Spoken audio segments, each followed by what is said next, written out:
Hey, everybody. Welcome back to Spider Sound Off. This is Tom. And this is Porter.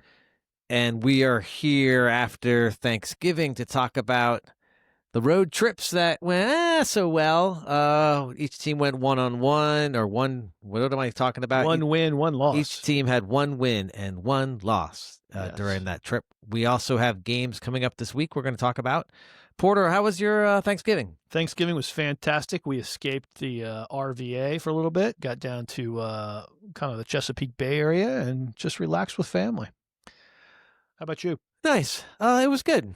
Kind of had a Friendsgiving here in the neighborhood. Nothing too crazy. Took advantage of some basketball and football and food and drink.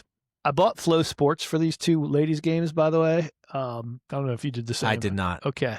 So my analysis of Flow Sports is I'm glad we're not still on Flow Sports, but it was better than actually I remembered it being. So that's the one positive thing I'll say. It's better than I remember, but still don't want to be on it. Yeah, a little editorial thing for me too, though. And this is not really a complaint. It's more where we need to get to as a program is that I think when you think of like what are the things that will happen where the women's program hits like a new level is when we have radio broadcasts for away events like this. Like the men's do, the women did not. So there was not a way to listen to it on the radio. And that's just kind of, I think, the way funding is today. Yep. But let's hope there's a point in time in the future where we can have kind of maybe the A team will always be on men's, but you can have the B team kind of go and travel and do radio, or if not, they could just send podcasters there to do some recording. Yeah, that's a good call out, and we're again open to anybody who wants to sponsor us for an episode. We can certainly promote your product, but if you don't sponsor us, just give us a like or a follow or a subscribe on whatever platform you're consuming this. It just helps our numbers, helps our metrics.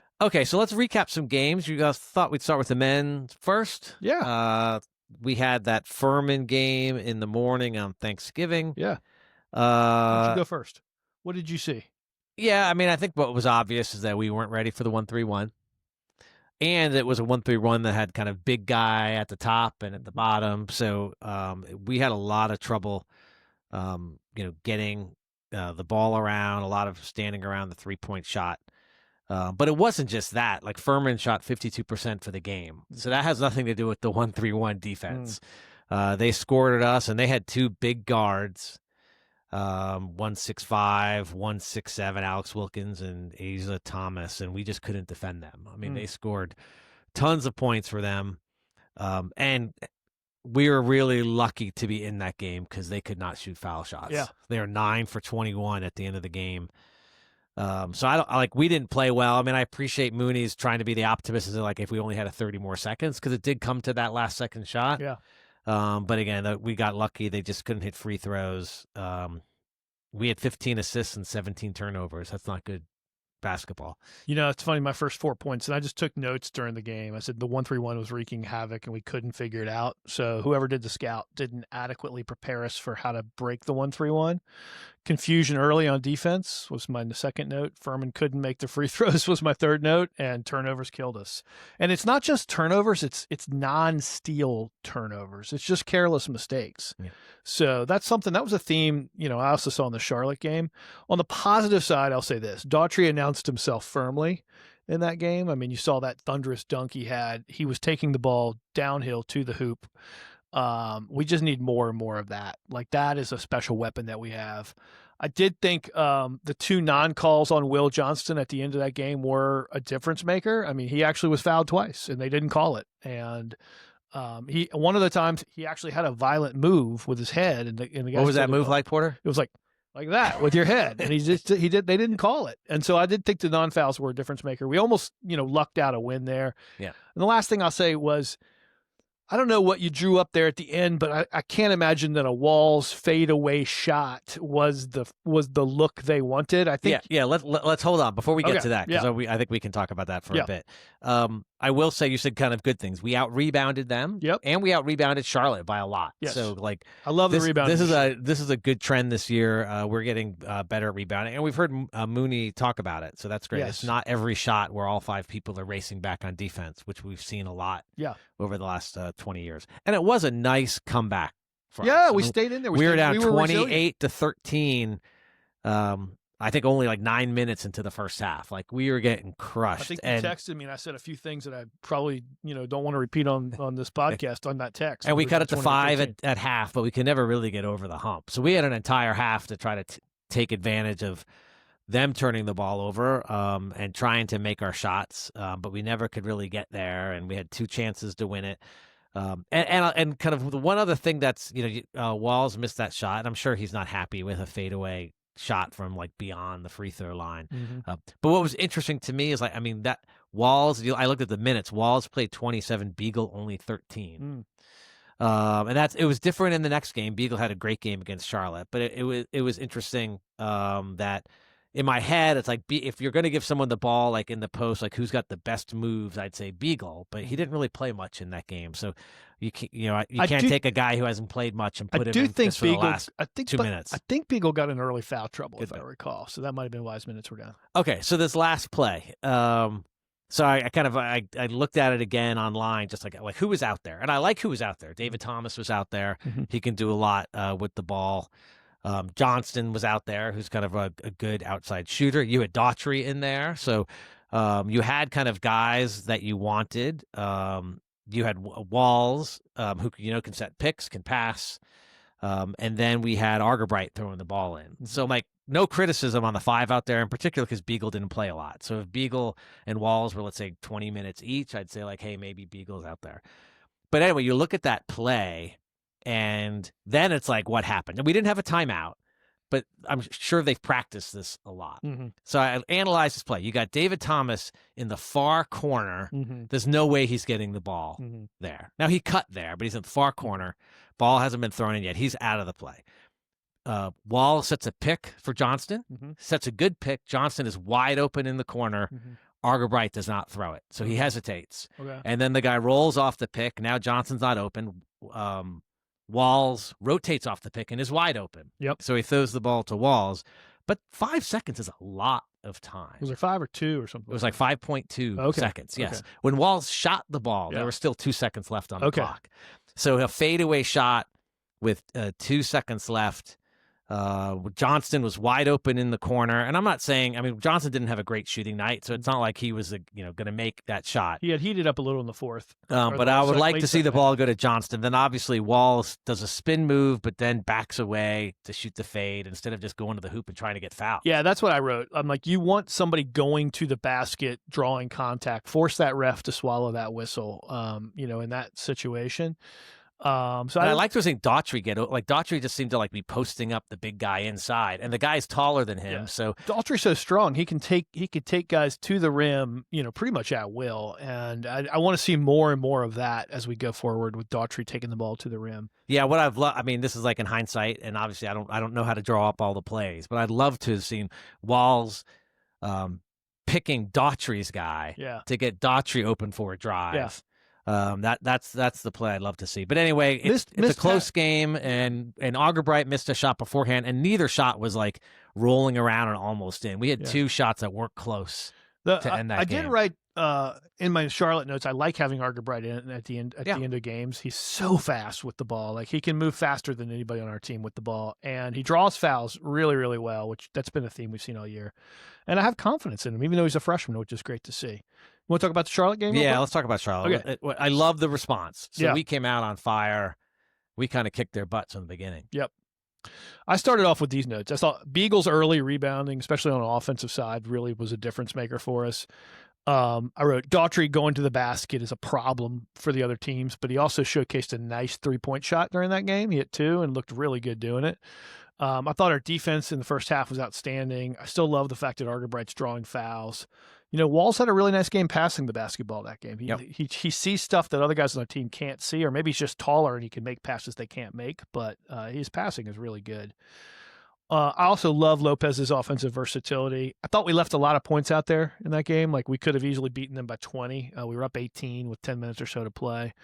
I think on the negative side, if I could go there for a second, we're having a real problem, this team, with non-steal turnovers. Those are turnovers where we're either basically drawing an offense, or we're fouling them on offense, meaning we give the ball back to them because we have an offensive foul, or we throw the ball out of bounds when we're not under pressure, or we dribble it off our foot. That's a bad example, but you see what I'm saying? Yeah. It's Yeah. not caused by defensive pressure. An example of that late in that game was Rumaglu driving down the lane and doing this like hook shot pass over his head where he didn't even look to see if the guy was cutting with him, and it went straight out of bounds. That's a non-steal It's turnover. an unforced error. Yeah, we're among the last 20 teams in America, according to Ken Palm, in non-steal turnover percentage. We just do it too often. I mean, and just to that game, so I mean, we crushed them really in that game. They had a little run at the end, but we always were comfortable. We had 11 assists and 11 turnovers. That is not good basketball. Yeah. And so even though we shot great, I think we shot over 45%. What kept the game a little bit closer, and this is the first time we struggled from the foul line in that game. We were 20 for 34 from the foul line. Now, a lot of guys played more minutes, so maybe folks not used to shooting foul shots as much, but it was a great response for our team. A couple things to your point. So, like Daughtry and Lopez were our best players, but they didn't play the most minutes. Lopez had 17 points in 19 minutes, and Daughtry only played 15 minutes in the game. I definitely want to see more Daughtry. I've said that. It's a common theme for me. Let's note that at some point, when Daughtry was coming back, like Mooney said, like the trainers have a schedule for him, but we've seen him play more minutes as well. So like he can get over 20 minutes. We've seen that. So now we had a big lead, so there's a bit of going through more players. I get that, but here's a question in my head. As we've debated this, are playing 10 deep, playing 11 deep, is that good or bad? Like, here's the question: who on our team is in game shape to play over 30 minutes right now? Now, I know Tyne and Walls did it last year, or Walls almost did it. Tyne did it last year. So I know people are capable.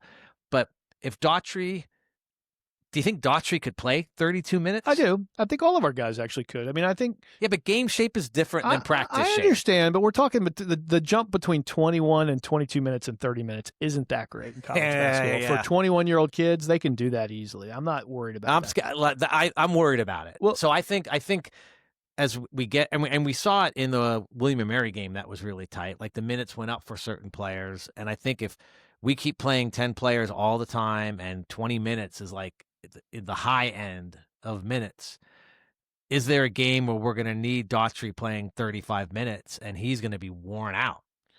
I mean, there's a couple things. Number one, if we don't lose the Furman game, we're not talking about the minutes right now because like we'd be 7-0 and everything would be working. I mean, the Furman game was a 1-point loss on the neutral court.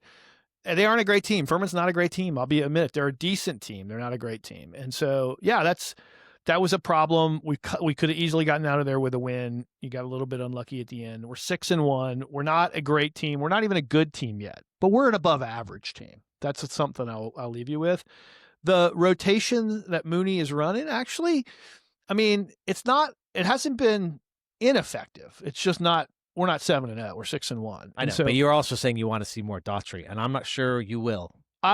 Well, so there's a lot of difference between 15 and 22 minutes is what I'm saying. So like that's 50% more minutes than he's getting, and it just brings him up to the time that the guys who are playing the most are getting. I think we need 22 minutes of Daughtry every single game, and I think David Thomas is playing really well. I'd like to see more David Thomas on the floor. I think Argerbright's playing great. I actually like what Mooney's doing. I think if I think about it, like, you know, people who have wanted Mooney to adjust over the years are seeing a major adjustment, and you have to let it play itself out to see where it goes. I mean, if we beat Belmont this week, then I think we're ahead of where we thought we were going to be this year because you've now got a good win against a good team on the road.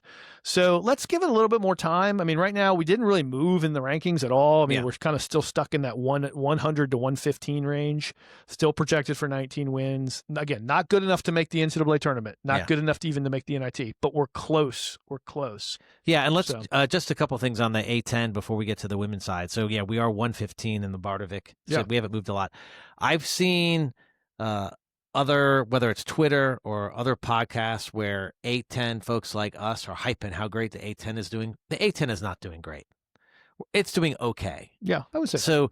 I saw someone post like, hey, you look at the A10, like we've got a bunch of at-large teams. Like VCU and the Bardovic is 47. I know that's not the net, right? But they are number one at 47. If that ends up being kind of their net ranking at the end of the year, like that's on the bubble. That's not in the tournament. It is. I think what they're saying when they say that A10 is doing well is you've got a lot of teams in the top 125, and what happens is if 2 or 3 teams emerge and start winning those games against the 125, their net ranking will get into that top 50 range by the end of the year. Like last year, we didn't put ourselves in a position to even get there. But this year, we're in position. Now, what needs to happen is 2 teams need to go with VCU or whoever that top team is and win against these 110 to 120 ranked A10 teams. And we could be one of them still. Like, I think we're still in evolving work in progress. I tell you, it's a lot better than last year, and feeling 6-1 to me, even though I know right now all of our metrics say we're on the outside looking in, feels like we have another step to take. Yeah, like I agree. I don't think we've seen the best of our team. If you cut out the non-steal turnovers, I think our efficiency numbers will improve pretty dramatically. Like that's one thing. We foul a lot. That's another thing that we're seeing is we're fouling too much. We're turning the ball over carelessly too much.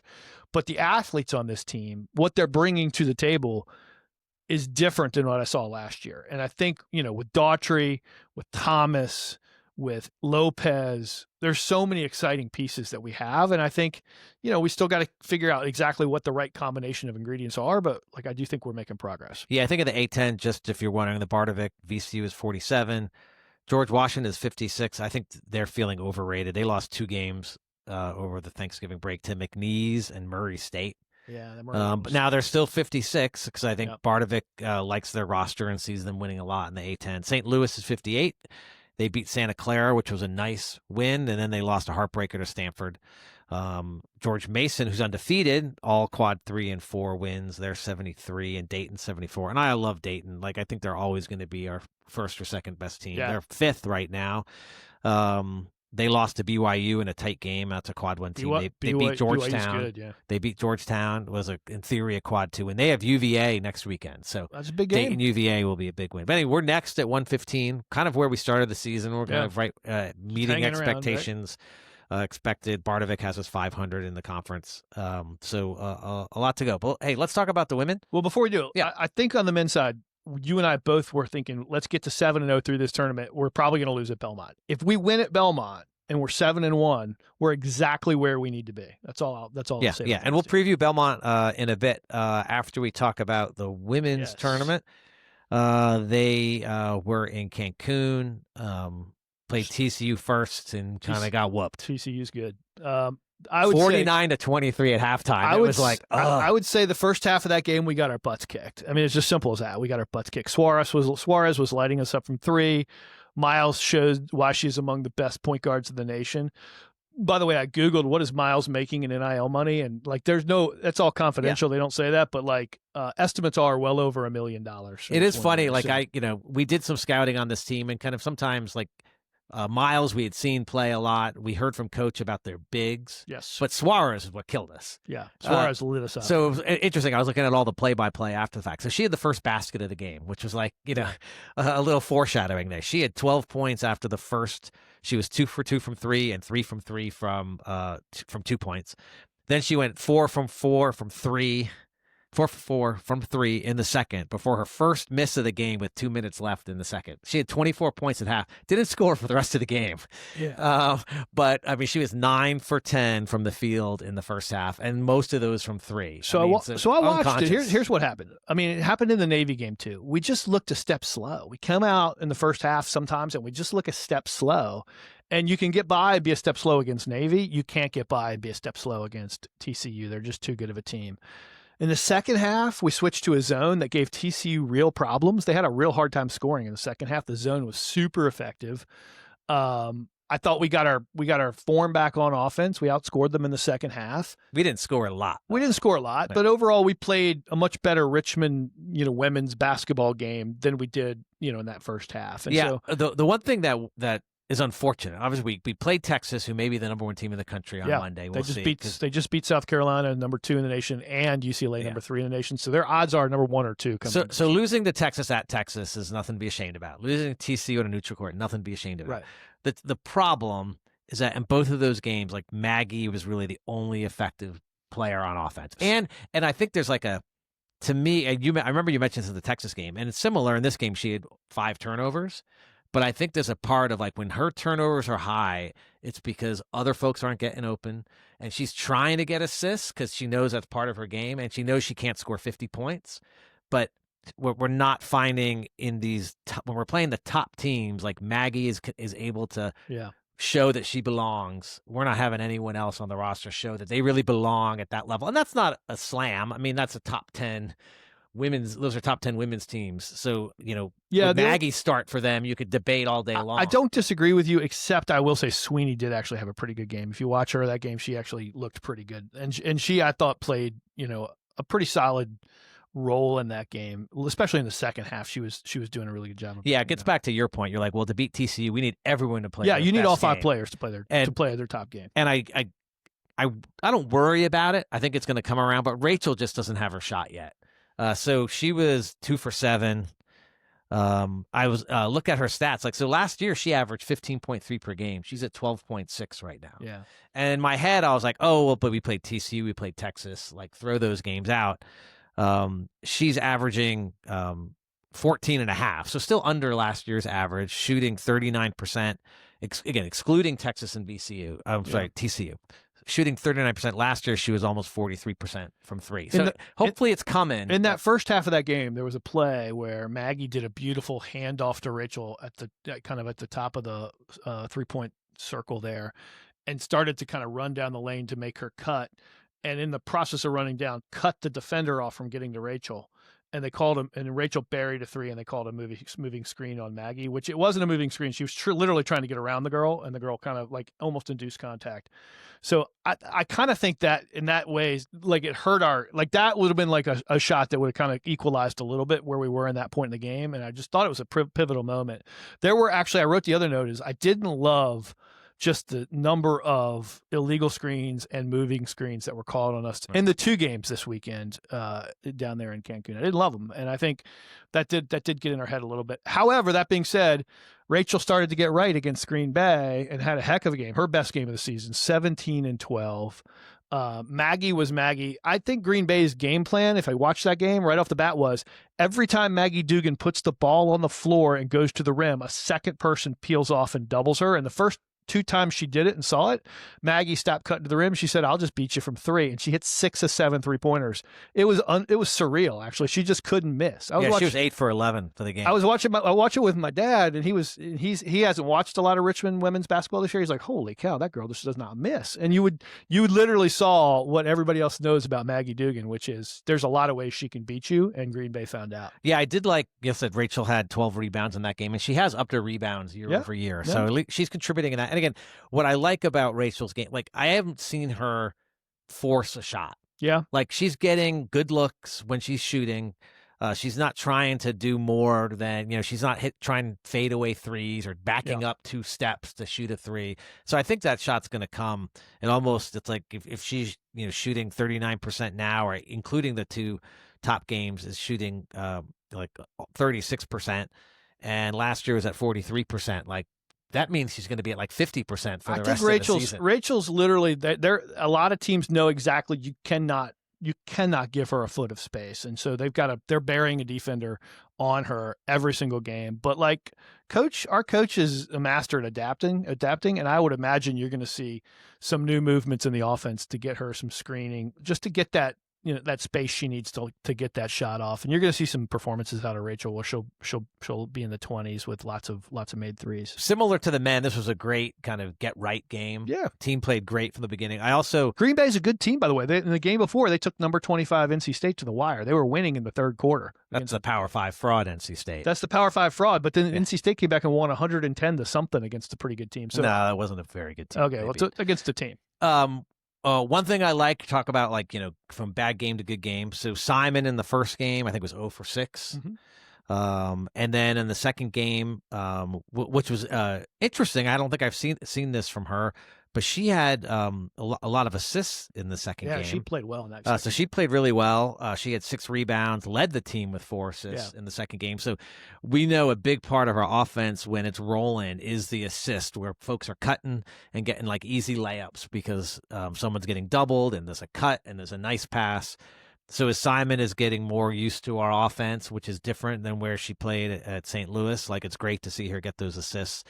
And again, you have a really rough game against one of the top teams in the in the world, and you could be down on yourself. You could come back, but coach got that team ready to go. They really kicked butt from the beginning of that game. They did. 21-7 after the first quarter was our lead. I mean, Newell gave us a nice spark in that game. Rachel had her best game. Maggie was unstoppable from 3. We dominated. Ava played well. Yeah, she played well. We dominated a very good Green Bay team, and the result ended up closer than it should have been, only because we emptied the bench in the last 5 minutes, and I think they went on a 9-0 run to end the game. But I also wrote one other note. I want to give her a call out. Skyla Travis, I said this to my dad watching the game, so I made a note of it to say it here. If Skyla Travis wants the rebound, Skyla Travis gets the rebound. I'm not sure there would be anybody, if it was 1 second left in the game and we're up 1 and there's a girl shooting a foul shot against us, I don't know if there's anybody I'd want on that lower block other than Travis. She is I think our most physical rebounder on the team. She is aggressive. Well, the women are now 38 in the Bardovic ranking. Still should be hanging around the top 30 in the AP, so very much in place for an at-large. And there's 5 A10 teams in the top 100. So similar to the men's, we've got Davidson as the second team at 54. Unfortunately, similar to the men's, Loyola, who is our next opponent on the women's side, they're 245. They're not great. So the women and the men, Loyola, are really having a rough year so far, and that is our next opponent in a weird December A10 game. Yeah. Want to talk about Loyola for a second? Yeah, so why don't we transition to that game? So I'll talk just a second. Allison Guth is the head coach. She's been there 4 years. This is her 4th year. Hasn't ever had a winning season at Loyola, so hasn't done great things. This year, as Tom mentioned, they were 245 in Bardovic, 2-5. They did win their last game against DePaul, which is on the road, which is a tough win. I've never heard this before, but it was kind of good to hear about these little rivalries. So they're both in Chicago, downtown Chicago. So it's the Red Line rivalry game. So the Red Line is one of the T stops or one of the trains there. So I'm guessing that goes between DePaul and Loyola Chicago. So it's a little rivalry. It was a good win for them. So they're coming off a win against a Big East opponent. Common opponent. We both played Green Bay. We just talked about we dominated Green Bay. They lost by 9 to Green Bay. That game was at home. This is going to be a smash spot for the Spider women. Wednesday night at the Robins Center. Make sure you get your tickets and get out there. I'd say Richmond wins by 20. Yeah. To Loyola's credit, to where hopefully that program is heading and not being 245 for long. They're looking up. It seems like their best players are a freshman and a sophomore. Yeah. And their sophomore Alexa Kines, she's a guard. She had her season high 15 points last year against Richmond. Going 6 for 8 from the field and with 5 rebounds. So, and they've got a freshman who's averaging a little under 11 per game, and a sophomore at 10. So, but yeah, I think this is going to be a big whooping. They don't have any size. They have a 6'2" as their tallest player. Those teams are really in trouble against us. The way to beat Richmond is to have a 6'7" behemoth inside that we can't stop, right? And they don't have that. So I think they're going to be in trouble against us. And that's Wednesday, is that right? Wednesday, 6 o'clock at the Robins Center. It's also on ESPN Plus. I gotta tell you, I don't think I can make that game. Don't hate me, but I don't think I'll be at the Robins Center for that one. Unfortunately, I would love to. Can I give you one other thing about the ladies before we talk about the men? So on Bart Torvik, which is a site we both use a lot for our advanced stats. And especially when the net's not out yet. The net will be out probably in another week. Yeah. It's early December when the net comes out. So they have a stat called, it's just if you go to NCAA Women and look at their team and you do their player stats, just do a drop down. So under stats, it says player stats. They list, they have a category of stat called PRPG exclamation point, and that is a player's rating versus the replacement player that could play the game, or a replacement player that could play the game. I don't want to butcher it exactly, but it's the number one stat Bart Torvik tracks for overall effectiveness of an individual. And if you look at the top 20, it's Audie Crooks, Olivia Miles, Sarah Strong, Ozzie Fudd. I mean, these are the names that people have in the top 5 to 10 picks in the NBA draft, WNBA draft. You know who number 1 in the nation is? Would it be Maggie Dugan? Maggie Dugan with a 9.0 PRPG exclamation rating. Sarah Strong's 2, Hannah Hidalgo's 3, Gracie Merkel from Penn State's 4, Ozzie Fudd, Connecticut 5. So that just shows you the quality of season that Maggie is putting together. Number 1 in the nation, according to Bart Torvik, and their PRPG exclamation point, which is their primary stat for player effectiveness. Now, she has been a co-winner of the A10 player, the Week 3 award. times. I think every yeah, week. Yeah, she's won it every week so far. Now, if she wins it every week this season, do they rename it the Maggie Dugan Player of the Week award? We'll worry about that when the season is over. She's definitely on track to be the first Spider repeat conference Player of the Year award since way back when we were in school. Well, before we were in school. Oh, when we were in school. Was it our freshman year? The ladies player, yeah. Pam Bryant? Pam Bryant, yeah. Yeah. Okay, let's talk about Belmont. Belmont is on the road. This is our first road game because we had 2 neutral games. So Yes. we're at Belmont on Wednesday. It's a 7:30 start. Also on ESPN Plus. So if you're not at the Loyola game at the Robins Center, you can check out both of those games on ESPN Plus. Now Belmont, I mean, they're a top mid-major program. You mentioned you talked to me beforehand about how impressive their coach is. Yeah. 9 consecutive 20-win seasons. Yes, for Casey going back to he was at Lipscomb before Butler. So 9 in a row. There's only one of 6 active NCAA Division I head coaches that have done that. It's Dana Altman, Mark Few, Greg McDermott, Kelvin Sampson, and Bill Self. That's a pretty good pull. And then Casey Alexander from I did actually look at that Belmont. stat. I didn't look up to see how many had done it. That's why I'm giving you credit for that. That's a good pull on a stat. That's what you get at Spider Sound Off. That's right. Pulling stats like that. I believe he's a Belmont alum. Is he really? So there's a bit of like, wow, he's a hot coach, but he's been there for 8 years, winning 20 every year, and maybe he's not going anywhere because that's where he went to school. He was up to 55 in the nation on that 29-8 Lipscomb team back in 2019, and since coming to Belmont, his teams have finished roughly between 99 and 125 every year. So he's kind of clustering around the final results that Richmond is getting right now. So they're 20-plus win seasons, but it's not like a top 20 team we're playing. It's just a good team on the road. And good teams are hard to beat on the road. And let's look at where they are. So they have a game.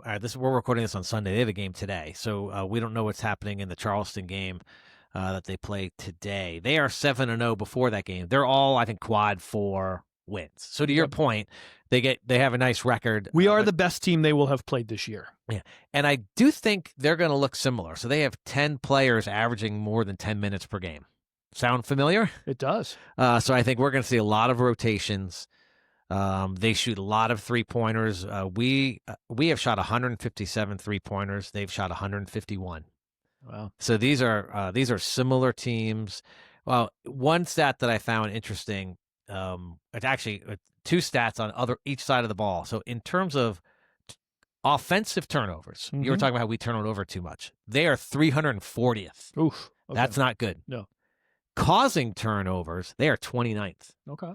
So it tells you they're going to be running fast like we do. They like pushing the ball. That's why they're turning it over a lot. They do score a lot. But they're also good on defense. So they're causing turnovers, which, as you mentioned, we're doing too many of those. So that doesn't fall into kind of our strength, but maybe this is a game to be pressing them as well. So get them to turn it over. So these aren't the guys that you'll see in the box scores of being the best players, but I'm going to give you the best rated guys according to that same Bart Torvik stat I just gave you for Maggie. So Tyler Lundblade is their top rated offensive player by that PRPG category. He's averaging 16.4 per game. Okay, he's 6'5". He's a senior. No, he's a. Can I tell you his story? Yeah, go for it. Okay, he's got a great story. So he was a redshirt at SMU. Okay. Then transferred to TCU. Okay. Over those 3 years, he played a total of 52 minutes. Wow. Okay. So he transferred to Belmont last year. Was his first year. Okay. He averaged 12.4 points. He led the nation in 3-point field goal percentage. Wow. So this is a kid who never got to play.